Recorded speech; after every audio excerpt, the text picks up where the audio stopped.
Hey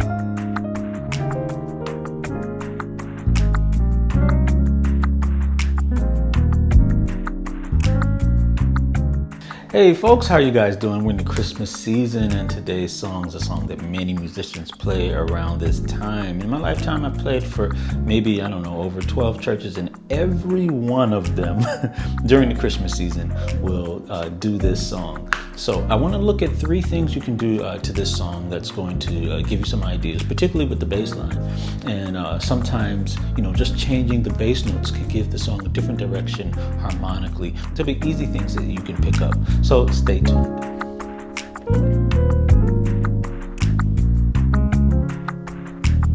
There are 3 things that I'm going to tell you what to do, and I'm going to tell you the 3 things right now that you can do to this song. The first one has to do with the rhythm. The second one has to do with the bass line, and then the third one has to do with the chord. So let's go ahead and discuss the rhythm first. So the first big change that you would make is dealing with the rhythm section. Generally, when I've heard this song played, it's always been done in like a 4/4 time. Oh, come let us adore. It almost kind of reminds me of like a marching band kind of a play, like that. And I've heard churches do it in that way too. Oh, come let us adore. It sounds rushed. It sounds fast. It lacks soul. And so for one of the first changes you're going to see in order to play this song with a little bit more soul is to change the rhythm. We slow it down. We bring down that tempo a little bit. And we also change it rhythmically in terms of the beat, because it's not just going to be a 4/4 time. We may change it to more like a swing to 6/8 time. So it'll sound something like this. 1, 2, 3, 4, 5, 6. 1, 2, 3, 4, 5, 6. 1, 2, 3. Oh, come, let us adore. Oh, come, let us. Right. So that's the first change you'll make. Just a tad slower. It allows you to focus on those words. It allows you to really hear the song and feel the song. And so that's one big change. I think that's the hugest change, actually. That's going to make the biggest difference. And by the way, you can get that loop that I'm using. I like that loop, and I'm getting used to this program with these loops. So I'm going to be able to show you how to get that. So stay to the end, and I'll show you how to do that. All right, so let's go to the second thing that we could change. The second thing I would change is regarding the bass notes. Now, generally, the bass guy is going to walk that bass up. So it'll sound like this. I'll put the notes on the screen. Oh, come, E flat, F, A flat, door, him. So it's just basically walking up the scale, right? So, oh, come, let us adore him. Now, where the gospel movement would come in this particular song is right before that A flat. You would hit a 2-5-1 to the A flat, which would be a B flat, E flat, A flat. Okay, so that's the first bass way to do it. Here's how it would sound.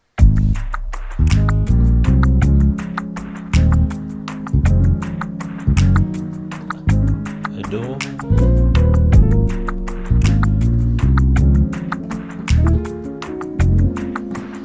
All right, so that's the first way to do it, where the bass is walking up.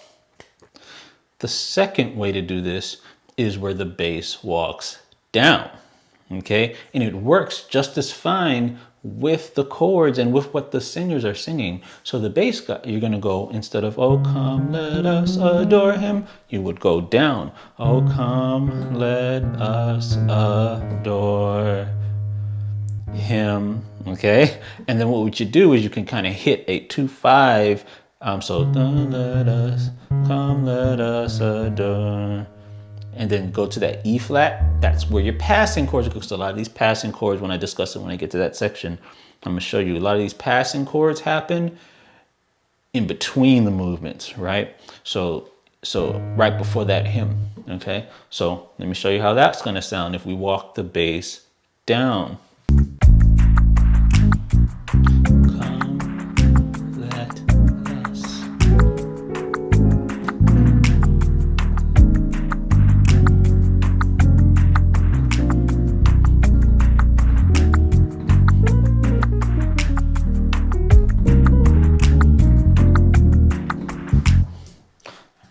Now, the third line the bass guy can do, and don't you love this? This is a video for bass players too, kind of, because you know sometimes we just kind of feel stuck playing the same bass line over and over.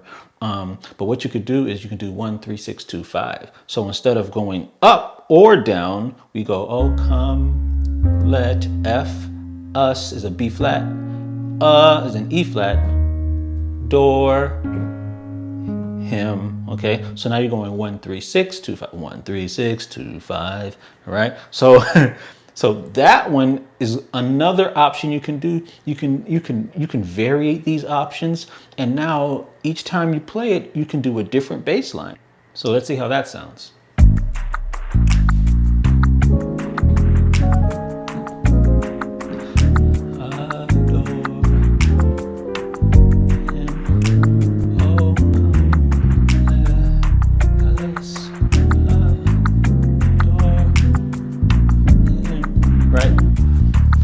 All right, so those are the three options. Now, let's talk about these chords. Now, before I get into the chords, if you like the beat I played here, you can get that loop by following the link in the description. If you want to go further and get the backing track with the 3 bass lines, as well as maybe some recommended chords I can play on the MIDI, go ahead and that'll be in the description as well. And then finally, if you're part of the membership training site, you're going to get all of that I just mentioned. Plus, you're going to get tutorial videos and all the chords all spelled out for you, so you can see exactly what to play with each of these bass lines, because I know that's what some people are wanting to do. You know, what do I play with the bass lines? And so we'll have that for you if you log in, and you can go ahead and get that. Now, what I'm going to do with the chords is I'm just going to show you a snippet, because again the video would take way too long. I try to keep my videos really nice and short and popping for you. So what I'm going to do is I'm just going to give you a little teaser. I'm just going to give you just a little movement you can do, maybe with the first one and maybe with the second bass line, something that'll work as passing chords, okay? And then that way you guys will have something you can take. So let's go on that first bass line, throw that up on the screen, and let's see what where the passing chord is and where I'm going to show you what you can do. Oh come.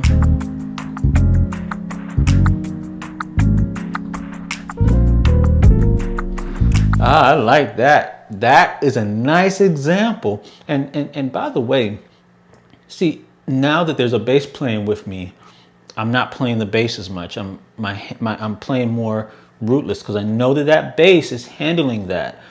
So the bass did B flat, E flat, A flat. So my pinky wasn't doing that.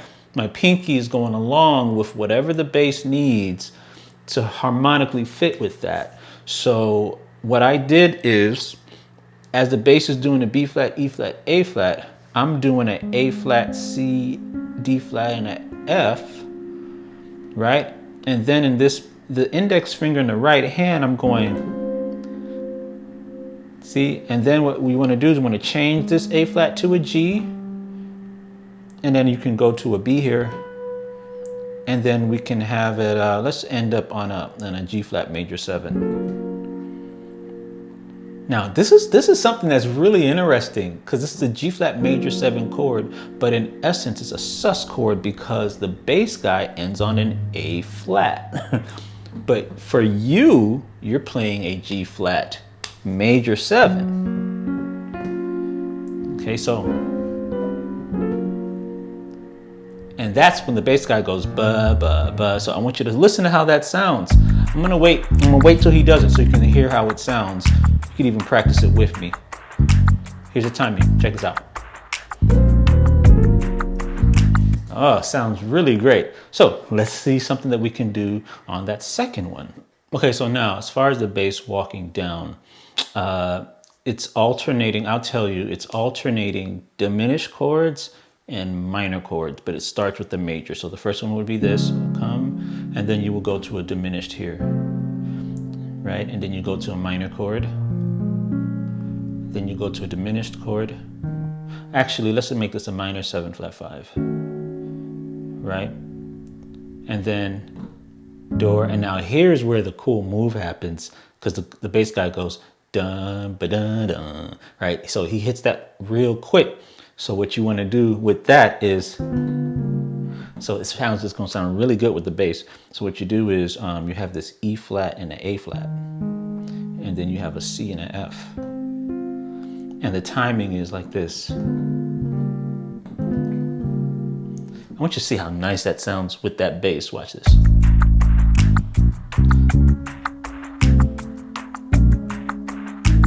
Watch this. See how nice that sounds?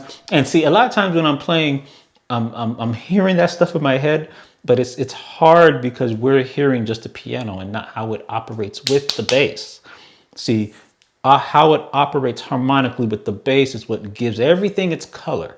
So you and that bass guy, y'all got to be locked in, right? So that sounds good.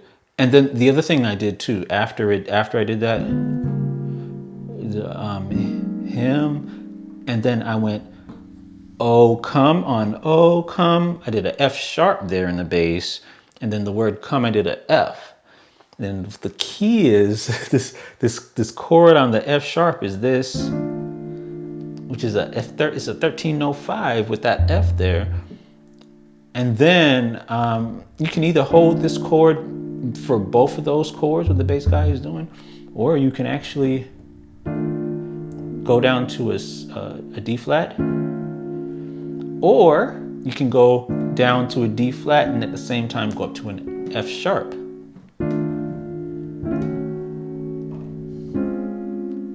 Okay, so that's how it would sound. A lot of great options here. So again, on the F sharp, you could do this chord. On the F, you can do this chord, or this chord, or this chord.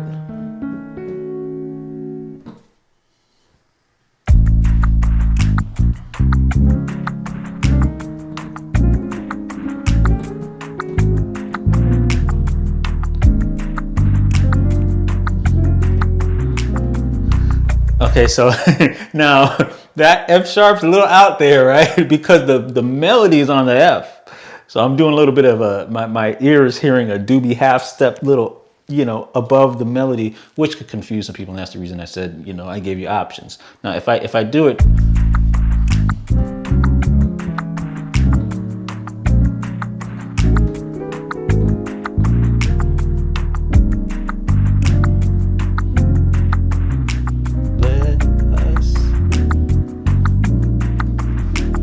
see, so again, that's another way to do it without hitting that F sharp, and it probably sounds a little bit more harmonically pleasing. But I like those out there sounds, so that's good too. Now let me get to that third option.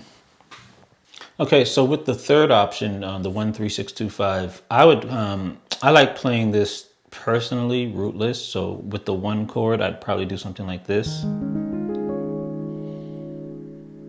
And then with the 3 chord, I'd probably do something like this. Or something like this. Maybe E flat A. And then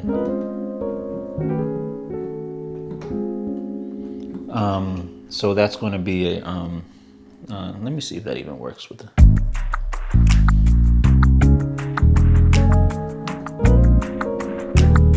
yeah, that works. So first chord, second chord, and then this chord. This is a really amazing move. You see how it sounds with the bass is really nice. A flat, C, D flat, F.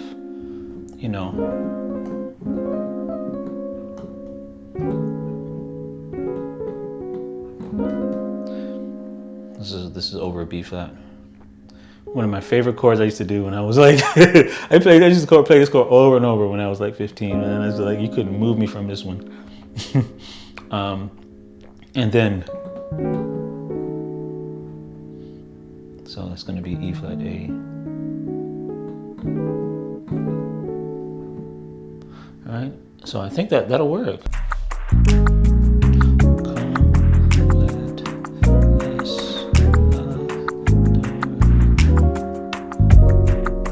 Oh yeah. So after this, that works with the F sharp. I'm trying to actually avoid F sharps in the left hand, so that I don't conflict with my bass player. So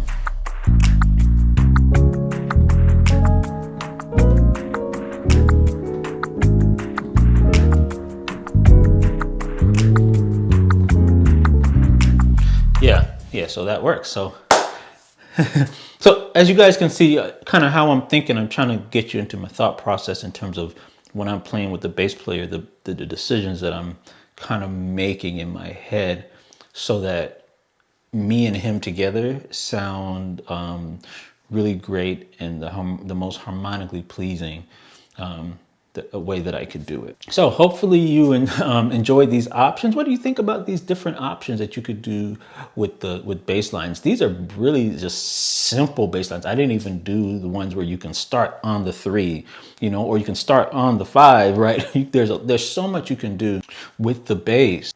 Don't be afraid to experiment. And by the way, an easy thing to do is, if you're just playing and you don't know what to do what the singers are singing.